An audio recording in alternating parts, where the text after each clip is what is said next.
Hello, I'm Alexander Blackburn, the founder of the Blackburn firm. In this video, we'll discuss when an employer can be held liable for sexual harassment. In California, the Fair Employment and Housing Act is the primary law prohibiting workplace sexual harassment. That law is commonly referred to as FEHA. Under FEHA, an employer is typically strictly liable for harassment committed by one of its supervisorial employees. In other words, the victim doesn't have to prove that the employer knew or should have known about the harassment and failed to take corrective action when the harasser is a supervisor. An employer can also be held liable for harassment by a non-supervisorial employee if the employer knew or should have known about the harassment but failed to take immediate and appropriate corrective action.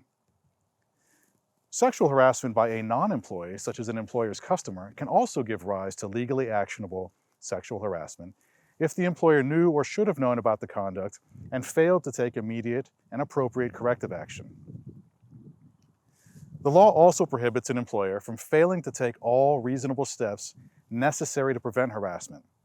So if you've been sexually harassed by a non-supervisorial coworker, for example, and your employer neither knew nor should have known about it, your employer can still be held liable for your damages if your employer failed to take all reasonable steps necessary to prevent the harassment.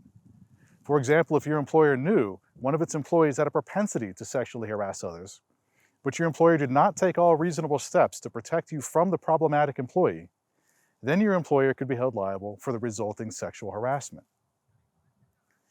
If you feel that you have been the victim of workplace sexual harassment, then please feel free to contact the Blackburn firm. We will provide you with a confidential, professional case evaluation, and if we take your case, then we will provide you with the high level of legal representation that you deserve. Thank you for your time. I hope you found this video useful, and please see our other helpful tutorials.